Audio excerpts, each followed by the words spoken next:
Hola amigos, ¿qué tal? Bienvenidos a esta nueva emisión de Diálogo. Un saludo cordial desde Beijing, soy Jia Jiaping. Desde los años 80 del siglo pasado, el boom y los grandes maestros literarios de América Latina han dejado una influencia profunda en el sector de literatura de China. Varios famosos escritores chinos, incluido el ganador del Premio Nobel de Literatura Mo Yan, han expresado que se habían enriquecido del realismo mágico.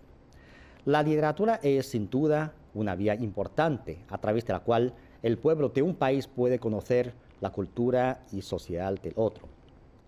En años recientes, una serie de obras literarias de América Latina, incluidas las de México, fueron traducidas al chino y publicadas en este país asiático. Mientras tanto, la literatura china también está penetrando en la visión de los lectores latinoamericanos. Está entrando en una vía rápida el intercambio de literatura entre China y los países latinoamericanos. En México, ¿cómo ven la literatura de este país asiático y viceversa? Sobre este tema, nuestro corresponsal en México entrevistó a la señora Elena Bazán, editora, correctora y gestora de proyectos editoriales. Bueno, y para platicar justamente de temas de literatura que nos unen con China o que unen a México con ese país o a ese país con el nuestro, yo le agradezco muchísimo a Elena Bazán, especialista, autora, por supuesto, escritora tú, pero especialista en literatura china.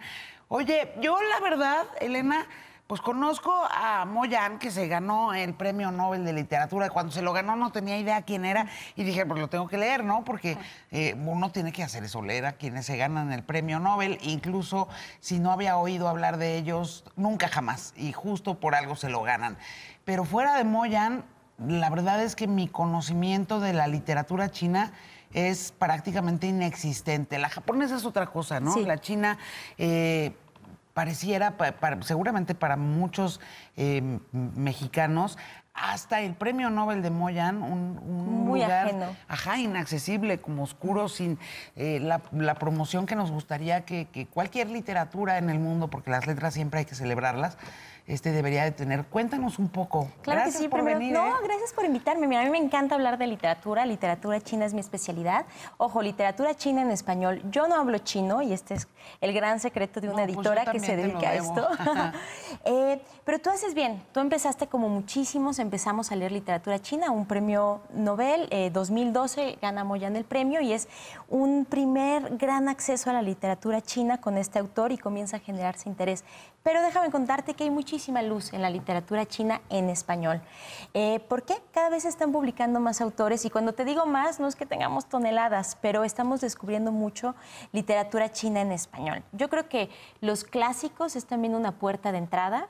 El arte de la guerra, uno de los libros más leídos. Sí, no, ese por supuesto que hay que ponerlo sobre la mesa siempre, porque es un clasicazo que yo creo que no nada más en México, sino en el mundo entero no hay quien no haya oído hablar del arte de la guerra. Por lo menos lo he escuchado, claro, es un imaginario colectivo. Leerlo es un must. Yo estudié ciencia política originalmente y ese libro es tan importante casi como El Príncipe de Maquiavelo. Efectivamente, sí, hacen un símil, exacto.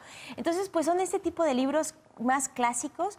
Otro que es muy conocido, El Rey Mono, Sueños en el Pabellón Rojo, El Dao de Jing, El I Ching. Entonces, tenemos una cosmovisión ahí un poquito lejana, pero a mí lo que me interesa es la literatura china contemporánea. Autores que actualmente están escribiendo sobre qué pasa en China. Oye, a ver,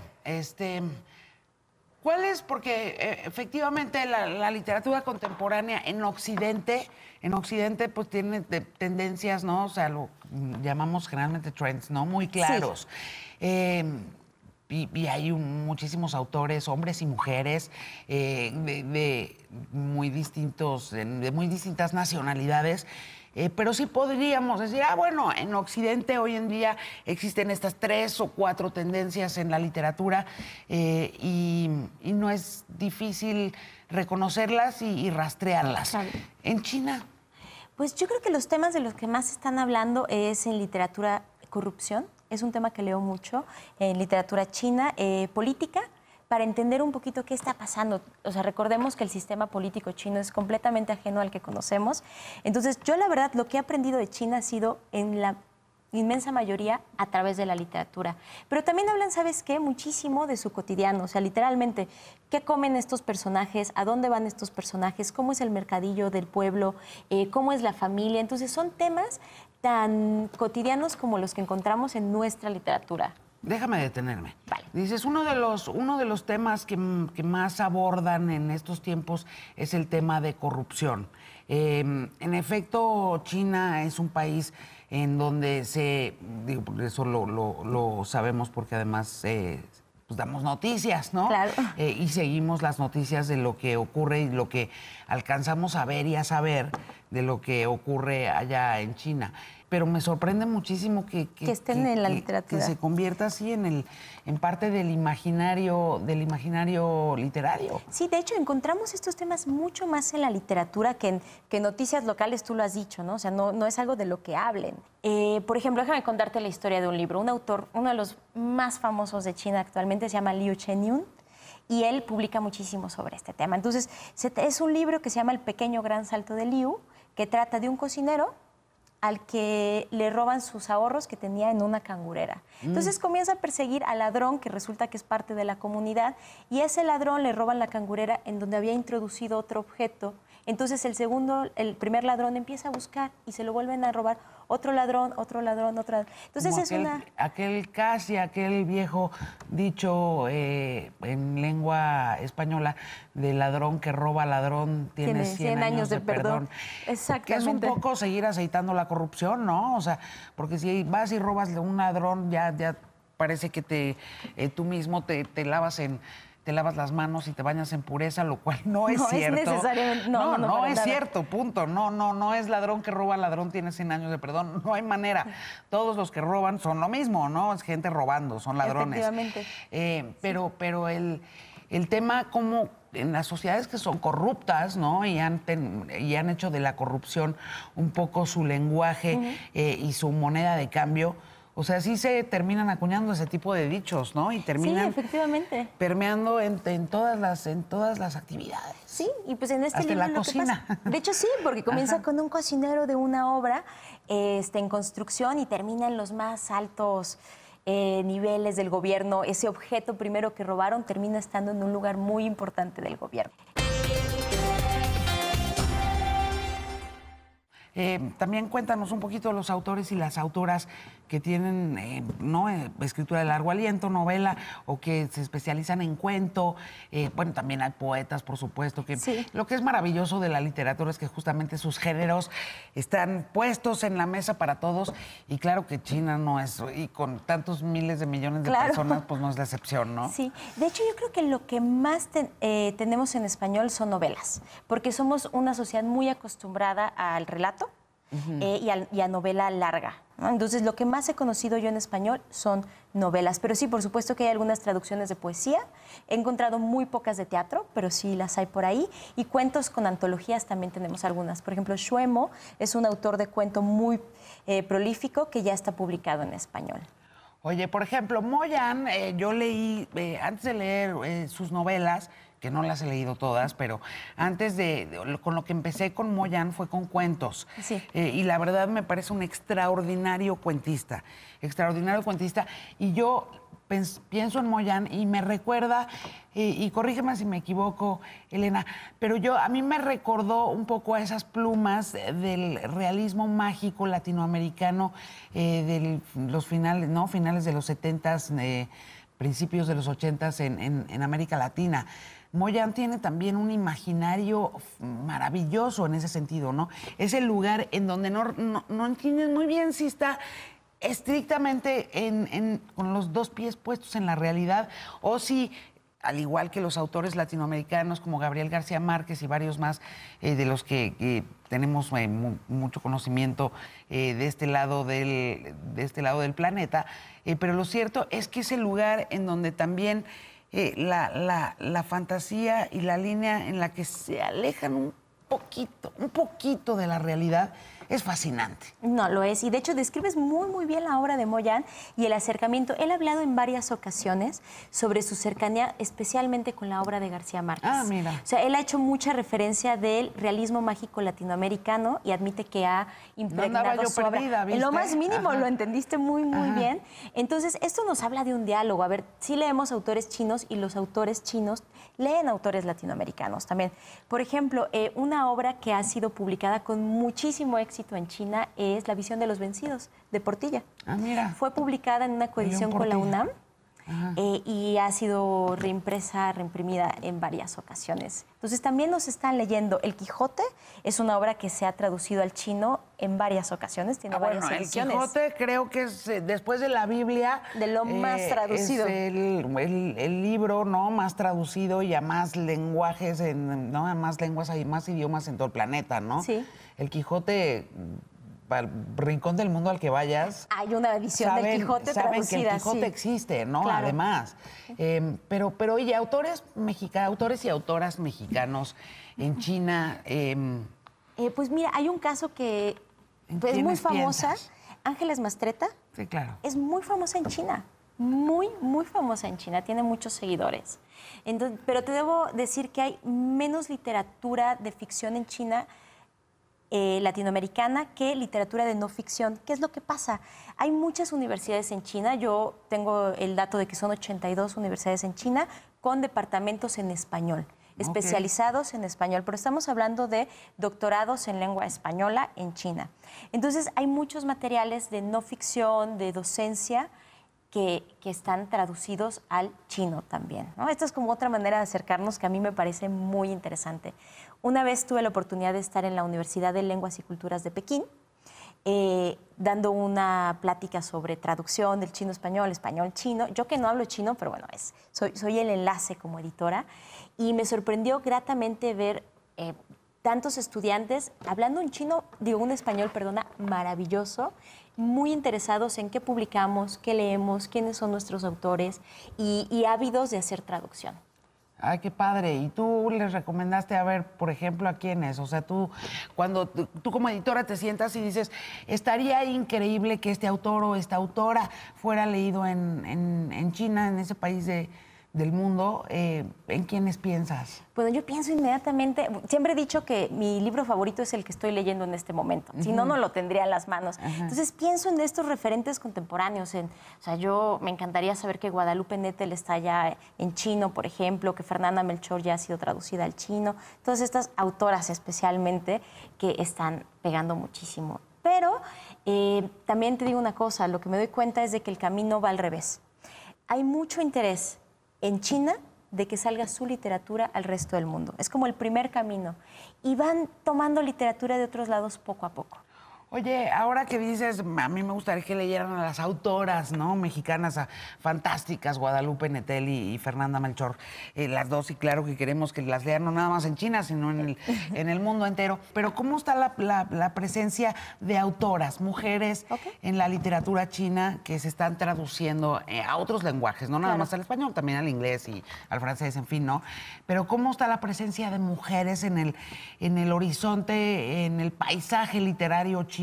Ay, mira, te voy a decir cómo están en mi percepción, ¿no? Porque yo tengo esta gran barrera del acceso por no hablar chino, pero cuando he tenido reuniones con agentes literarios chinos o en la Feria Internacional del Libro de Pekín, donde pues vas y compras derechos y negocias y demás, yo lo que he visto, o incluso en las editoriales, en estos grandes catálogos, te entregan un libro y te dicen, a ver, editora, ¿qué quieres, no? ¿Qué te quieres llevar? Es un poco así. Pues todo estaba... Bueno, la presencia mayor eran hombres, eran autores. Entonces, a mí me ha costado encontrar escritoras. No es que no las haya, pero no están tan a la mano y es algo que me llama la atención. Que fíjate, curiosamente, y eso creo que vale la pena que platicarlo también, la primera novela escrita en la historia de la que tengamos al menos registro, ¿no? Justamente se escribió, no en China, pero sí en Asia, en Japón. El cuento Genji Monogatari, ¿no? El cuento de Genji o el romance de Genji. Es el primer libro escrito nunca O sea, antes que la Biblia, antes que cualquier otro, no, o sea, es la primera, la primera entrega de producción literaria en forma. Y fue una mujer, además, quien lo escribió también. Entonces, creo que ese tipo también de información y de historia debemos de tenerla muy presente cuando nos acercamos a la literatura asiática, ¿eh? Sí, sí, sí, claro. Hay que buscar dónde están estas plumas de Fue una mujer, escritoras. además. Sí. Hace... O sea, cualquier cantidad, ahorita lo buscaría, pues estamos platicando, pero fue escrito antes de Cristo. Ese cuento fue escrito esa novela, porque es además larga, ¿no? Sí. No es corta. Fue escrita pues hace de verdad muchísimo tiempo y creo que hay que rendirle el lugar que merece, el lugar ¿no? que Hablar merece, de esto. por supuesto. Claro. Sí, pues yo he tenido esta búsqueda y actualmente yo he trabajado solamente textos de 2 autoras chinas. Mira, yo he leído Vida Privada, bueno, he editado Vida Privada, que es una obra maravillosa que habla sobre la experiencia de una mujer en su propia soledad.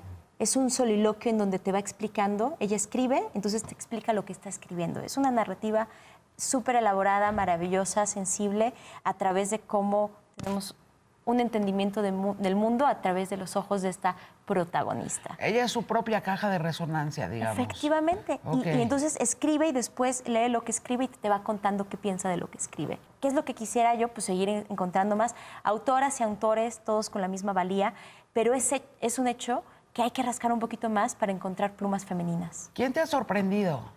O sea, si ahorita yo te digo, Elena, recomiéndame, ya conozco a Moyang, quiero leer, me voy a llevar de tarea leer a 2 mujeres y a 2 hombres, ya me dijiste a las 2 mujeres, ¿no? Y a 2 autores contemporáneos chinos. Ok, yo te recomiendo a Yaping Ba, que es un autor del interior de China. Entonces, Yaping Ba, te lo recomiendo muchísimo. Hay un libro publicado en español que se llama La Flor Suprema, que es sobre pueblos de solterones que todavía existen en China. ¿Qué significa? La migración del campo a la ciudad, en muchas ocasiones obligatorio, es más de mujeres, son las mujeres quienes migran. Entonces se quedan estos pueblos perdidos en las montañas de China llenos de hombres. ¿Qué pasa? Secuestran mujeres, las compran, trata de personas para casarlas y que haya mujeres y niños en los pueblos. Wow. Fue un libro sorprendente porque yo imaginaba... Doloroso, me imagino, ¿no? Dolorosísimo. Sí. Yaping Ba es el escritor, la protagonista se llama Mariposa, entonces además es muy interesante el ejercicio de una voz femenina en la pluma de un autor. Y pues yo pensaba que leía algo de hace mucho tiempo y lo más doloroso es que es una historia contemporánea. Entonces, esa fue una gran sorpresa. Y otro que te puedo contar se llama Xu Zishen. Mi chino no está muy bien, pero bueno, hago lo que puedo. No, yo no me doy cuenta, ¿qué te digo? Ajá. Bueno, pues Xu Zishen, también hay un libro publicado en español que se llama Sobreviviendo en Pekín. Y se trata de una situación china muy particular. Allá entrar a la universidad puede dividir tu vida. Quien entra se vuelve parte de un extracto social y quien no entra se vuelve parte de otro. Es una situación real, muy dura en China. Entonces, este protagonista no logra ingresar, es un joven, no ingresa a la universidad y se dedica a la venta de discos piratas. ¿Y de qué que se terminan convirtiendo en historias universales, ¿no? O sea, completamente. Tú me cuentas esto y esto te ha enmarcado en la sociedad contemporánea de China, pero también le habla a la mexicana y a la latinoamericana y si me apuras, ahorita, hoy en día, prácticamente a cualquier sociedad en el mundo, ¿no? Efectivamente. Por eso acercarse a la literatura de cualquier otro país, a otro tipo de literatura, yo creo que siempre va a haber un hilo conductor, nos vamos a sentir identificados. ¿Qué es lo que la hace única? Pues que los personajes en cualquier libro de cualquier autor desayunan, digamos. Si tú lees una novela mexicana, te vas a enterar de qué desayunamos en México. Cuando tú lees una novela china, te enteras de qué desayunan, estas sopas aguadas, el mantou, el té, etc. Entonces, ese es el acercamiento de cómo es la construcción de su mundo, pero tú lo has dicho perfectamente, son temas universales. Oye, y qué maravilla además, porque quizá la literatura y este tipo de detalles, este tipo de pequeños detalles que tú nos mencionas, Elena, son los que en efecto te permiten seguir accediendo a la diversidad de nuestro planeta y del género humano, que de repente pareciera borrada completamente por las grandes avenidas en donde todas las tiendas son las mismas, todas las marcas son las mismas, Sí. Todos los cafés son los mismos, y de repente pareciera que esa diversidad cultural está completamente un poco, no desaparecida, no me atrevería a decir eso, pero sí está como desdibujada por completo en el mundo entero. O sea, sí vas a una gran metrópoli en Estados Unidos y vas a una en América del Sur, vas a una en Europa, vas a una a donde sea que voltees, ¿no? En Medio Oriente, también, por supuesto, en Asia. Y de repente, sí, estás en la misma avenida. Sí. Se ve igual, ¿no? Se Por siente eso, igual, se siente percibe, igual. sí. Y huele un poco, termina, a lo mejor la nariz también te da golpes de diversidad, pero cada vez huele nuestro planeta más a lo mismo. Y esa sobrepoblación, ¿no? Y lamentablemente sí hay una cosa de diversidad que se ha desdibujado en el planeta. Sí. Y la literatura es donde podemos seguir accediendo a ella, a esa que es milenaria, a esa que viene de siempre, ¿no? Claro, sí, de hecho, me interesa en literatura china y lo que yo siempre digo para invitar a ahorita, otros... por ejemplo, desayunar sopa, a mí me parece muy mala idea. Claro. A mí, que soy mexicana. Pero seguramente a alguien que nos lea en China le va a parecer terrible idea desayunar huevitos, como desayunamos aquí en México, o ¿no? ¿sabes qué cosa no soportan? Que se les hace rarísimo nuestras ensaladas. Todos estos productos que nosotros comemos frescos, sin freír y sin nada, ellos no comen una ensalada como tú y como yo. Pero estas cosas las aprendemos, o vas allá, o te especializas en este país, o puedes leer literatura y te enteras de muchísimo. Eso es lo que más disfruto y por lo que recomiendo acercarse a esta literatura. Conozcamos un poquito y además de la manera más accesible y más gozosa que es leer, tú lo sabes. Exacto, porque los viajes te dan acceso a esa diversidad, pero pues no vas a viajar a China mañana, pues abre un libro de un autor o de una autora y no nada más los chinos, en realidad pues, de cualquier autor del mundo, ¿no? Claro, de quien tú quieras descubrir. Y ahora es un momento muy interesante en China porque es de hecho una política de Estado la difusión de la literatura china. O sea, hay un esfuerzo especial que el gobierno impulsa a través de como el Ministerio de Educación y Cultura que tienen allá, impulsa con las casas editoriales a que saquen literatura china a otros idiomas. La literatura es una puerta de entrada. ¿Te interesa el país por alguna razón? Puede que seas politóloga, socióloga, docente, escritora, cualquiera que sea tu profesión, hay información sobre China en la literatura si te interesa el país asiático. No, bueno, y es además un país tan grande y con tantos matices, justamente por su tamaño y por su densidad poblacional, que lo que sea que quieras buscar y encontrar, seguro que hay alguna obra literaria. Cuando queramos leer algo traducido ya al español, ¿cuál es tu recomendación, Elena, como editora? Ok, pues mira, algo que tiene la literatura china, una complejidad, es la traducción del idioma. Hay muchísima obra traducida del chino a una segunda lengua, en su mayoría inglés y francés, que luego se traducen de estos idiomas al español. Es completamente válido, hay varios ejemplos. Casi toda la literatura en español, la literatura china en español que conocemos ha llegado por terceras lenguas. Mi recomendación es ser muy curiosos y buscar si de casualidad hay una traducción directa del chino. Es otro abordamiento, ¿no? Es otra manera de acercarse. Ajá, mucho pero cuando más llegamos, directa. por ejemplo, aquí en México, llegamos a una librería y hay estantes de literatura norteamericana, literatura europea, hay estantes de poesía, hay estantes de teatro, hay estantes de... No hay estantes de literatura china. Entonces, no hay. ¿Cómo le hacemos los lectores para acceder en un país como México para acceder a la literatura china? Ok, lo primero, nuestros maravillosos libreros, tú les dices China y ahí algo nos podrán decir, pero si no, te puedo hablar de editoriales que ya están en México. Exacto. Por ejemplo, tenemos Siglo XXI Editores, tiene una colección que se llama El País del Centro, especializada en literatura china contemporánea, traducida directamente del chino al español. Tenemos Perla Ediciones, que es una editorial mexicana también, publicó una versión excepcional del Rey Mono, que es un clásico de la literatura. También tenemos, hay en ediciones B, tenemos literatura china, Penguin Random House, Planeta. Entonces, editoriales pequeñas, medianas y grandes están publicando.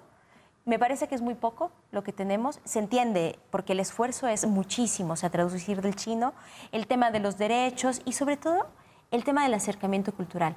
Generar sensibilidad para que una editorial o un lector quieran abrirle las puertas a China es un trabajo duro. ¿Y cómo ha estado el tema? No, me imagino que Mo Yan debe ser el más leído de los autores contemporáneos de China, ¿no?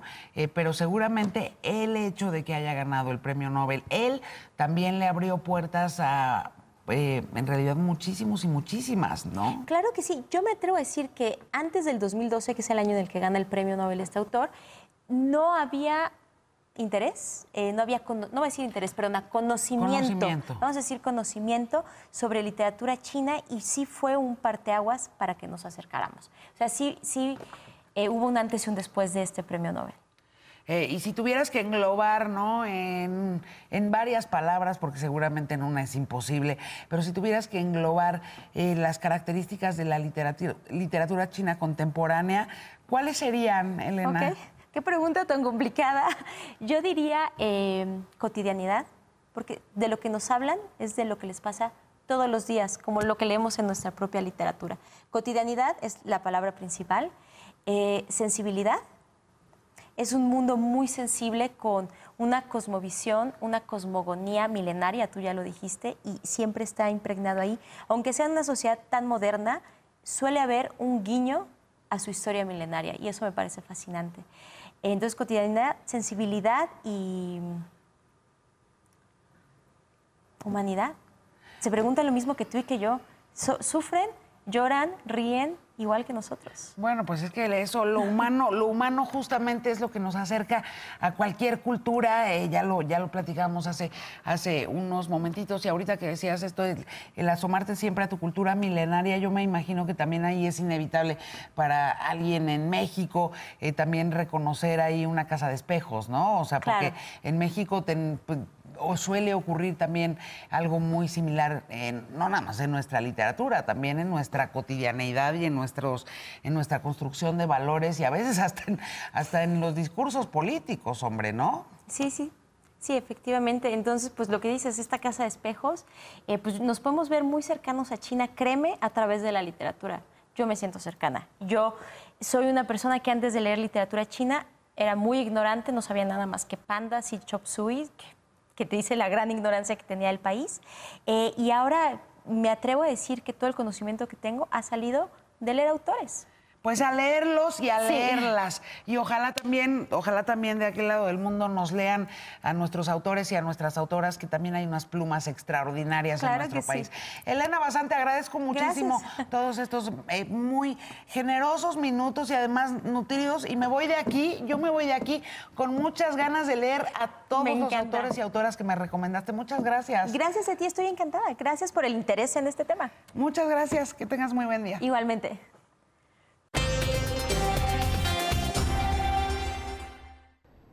Existen muchos autores y obras literarias buenas, tanto en China como en los países latinoamericanos, que merecen la pena ser presentados. Hemos dado algunos pasos importantes para el intercambio literario entre las dos partes, pero no son suficientes. En este sector hay un largo camino por recorrer y un gran espacio de cooperación por explorar. Así terminamos esta emisión de Diálogo. Gracias por sintonizarnos. Hasta la próxima emisión.